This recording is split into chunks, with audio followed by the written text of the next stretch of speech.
Hmm? How come you dropped the headband last time? I was on trying to be like Ben Wallace. So my mom was like, I don't think you would go to the game with your hair like this. And I was like, oh, dare me. And I did. Did you hear DeMar DeRozan's daughter screaming? People are asking about that. Mm-mm. I saw her before the game, but I didn't hear her scream. I mean, I was watching the game. But I mean, she went viral. So after the game, when you watch the clip, you're like, oh, that was her the whole time. I wasn't really sure if it was her or not. Chris, I mean, you this time last year, you kind of through some uncertainty about your contract and that kind of stuff, and you seem to really kind of embrace everything about the role you've carved out for yourself here. Hmm.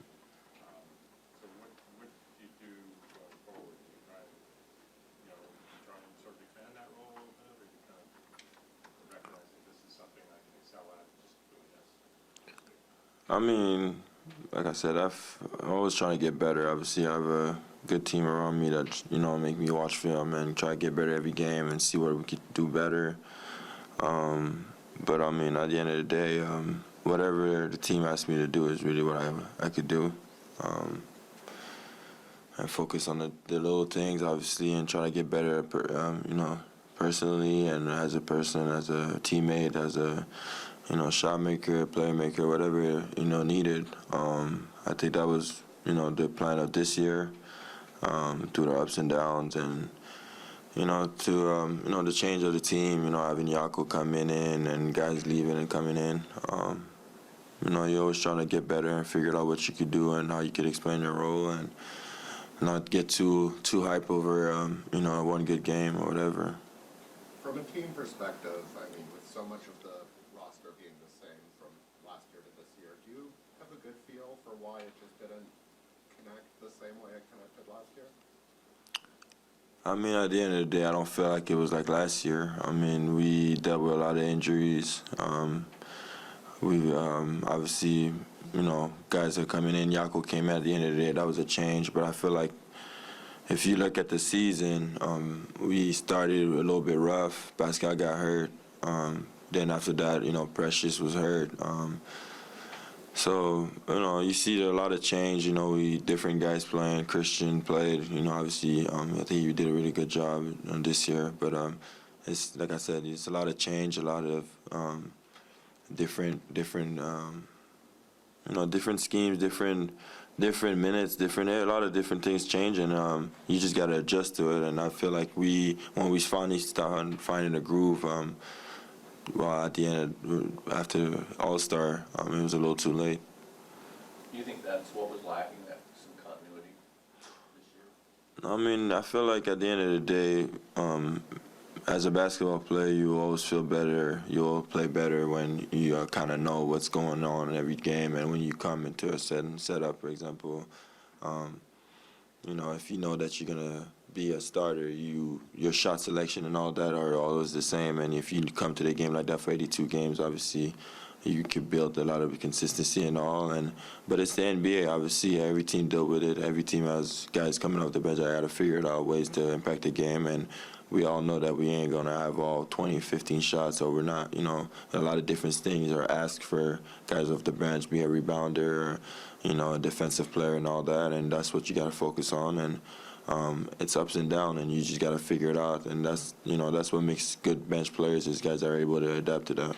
By the end of the season, it felt like you sort of found that comfort level. Did you find it with your shot selection? Yeah, I mean, I just stopped jacking. I just felt like at the end of the day, like it wasn't giving me anything. I wanted my percentage to go higher, and when you take contested shot and all that, your percentage go down. So I just wanted to make the right play. I also felt like the player that I was becoming changed a lot, guarding different guys, just being in different position, different reaction of, closeouts and all. So I feel like that helped me out a lot better for making my shot selection a lot better this year. For you, is that energy, is that always going to be the constant? No, that's not going to change. I mean, that's just day in, day out for me.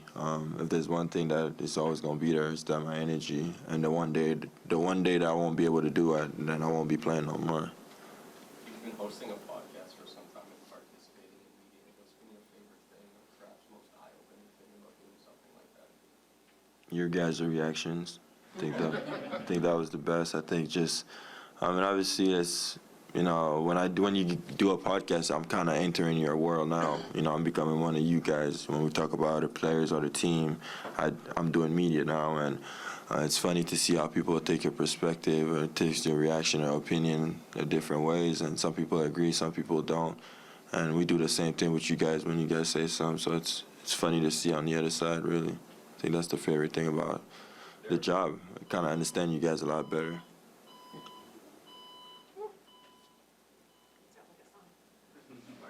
Going back to what you said about energy, but this season you were third in the league in double-doubles off the bench. Do you feel like sometimes, like, just having a variety, maybe like a skill set that kind of goes over everything, gets confused for just being considered just something kind of energy or something a little bit more generic as that?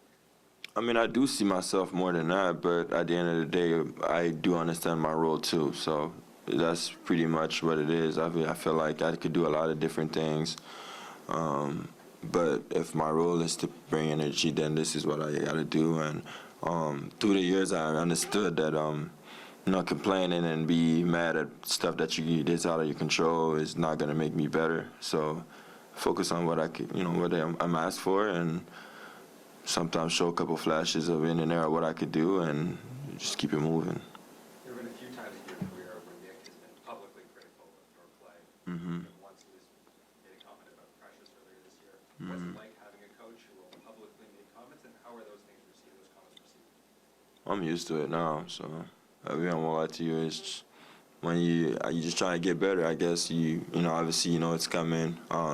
You know, I watch a lot of film, so if it's something that I really feel like I can work on, and he, you know, put it out there, then obviously you double up the work on it, because you don't, you know, no player wants to be in the media, you know, by the coach saying that he's not doing something right. So I think it helps for sure, but at the end of the day, a lot of work has to be made by yourself. Even though if he said something or didn't say something, if I'm not doing something right, it's something that you got to fix internally, and that's usually what I do anyway.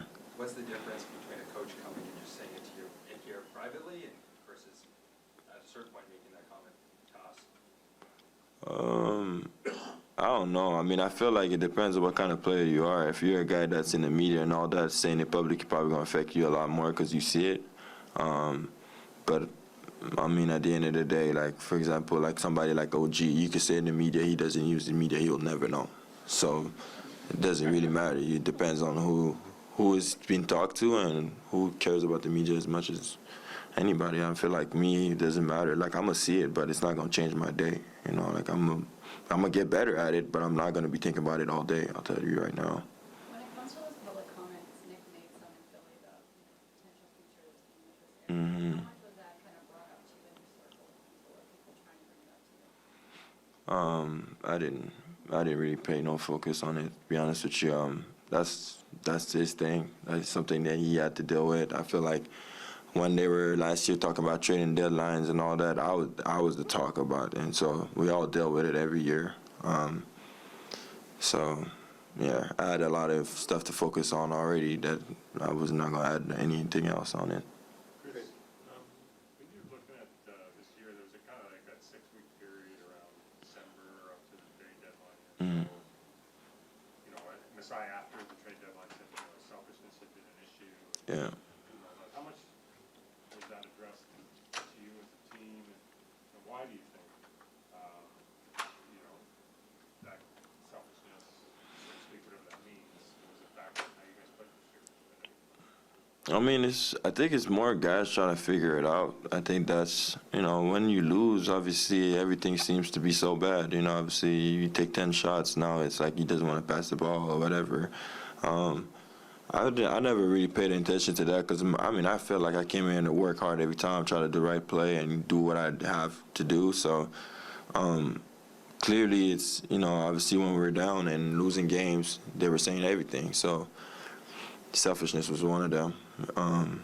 But for me, I didn't feel like that was something that I was, pay attention into. I was just trying to win games and try to get better. And I mean, for the guys on the bench, it's so hard to focus on everything else when obviously every time they hear the bench got to do better, the bench got to do better. That's all you focus on. You don't really care about anything else, really. Chris, I know the season just ended, but do you want to play for Canada this summer? Do I want to play for Canada this summer? I mean, I would if they asked me. So you haven't had any talks with Rowan or Nick about that so far? Mm-mm. Okay, but if they were open to it, you would go to Yeah. camp and play for a spot there? Yeah. This year about Canada, do you feel that, especially this summer, you are going to have the best chance to get a medal, to be at the podium with the team that you want to have? Hold on, what? Yeah, that you feel that especially this summer with Mhm. that team, is the best moment to get a medal, to be at the podium in the World Cup. I'm not sure what you're asking, my friend. You're saying that this team? Yeah, it's here for Canada. If you think Oh, yeah. No, for sure. I mean, obviously we got a lot of good players, a lot of good. I was watching Shea yesterday, and he's amazing. Like, it's amazing to watch him play basketball, and that's just one of the guys that we have. We played Neymar when he came here. A lot of Canadians that are. I mean, most Canadians that came and play here, you just saw how talented they are, and it would be nice to see all of them together. Obviously, I think that would be a good chance for us. We got a good chance to be special this year for sure. A couple of French bit, je sais si c'est difficile de mettre les mots là-dessus, peu de mots, mais comment est-ce que tu t'expliques les difficultés de cette saison après qu'au début de l'année, les groupes se sont entraînés bien avant le début du camp d'entraînement, les attentes étaient élevées? Je pense que juste il y a eu trop de changements. Je pense que comme c'est une habitude qu'on doit faire, mais comme il y a beaucoup de ups and downs qu'on n'a pas pu être dans le bon côté. Je pense que comme il y a beaucoup de games, au moins 10 games qu'on a perdu de 1 par 2, puis c'est juste question de consistance. Je pense que si ça allait l'autre bord, on est dans les playoffs maintenant. Alors c'est vraiment dur de mettre un mot. Je pense qu'il y a beaucoup de choses qui a changé, qui nous a aidés, mais qui nous a fait mal aussi. Je pense que les blessures nous ont pas aidés aussi. Mais comme je dis, il y a toutes les équipes, les bonnes équipes, ils ont dealé avec ça. Puis je pense que nous, on a eu des moments où on n'a pas pu prendre le haut sur ça. Cette entre-saison-là va être très importante pour la prochaine saison avec Fred et Harry qui sont potentiellement joueurs autonomes. L'articulation autour de Nick. Yeah. Et le fait que Fred disait tantôt, vous allez peut-être à vous définir une nouvelle identité. Qu'est-ce que tu penses de tous ces questionnements-là qui vous attendent pendant la saison? Une chose à la fois, je pense que, comme j'ai dit, Gary, Fred, on ne sait pas ce qui va arriver avec eux. Je pense le coach non plus. Fait qu'on doit attendre que les pierres tombent. Pour moi, je dois m'améliorer. C'est encore la même chose, essayer de trouver une façon de déranger, être plus constant dans mon jeu. Mais je pense que quand ça vient les autres choses, on ne sait jamais qu'est-ce qui peut arriver. Je suis pas comme si je suis avec le GM puis que c'est moi qui fais les décisions.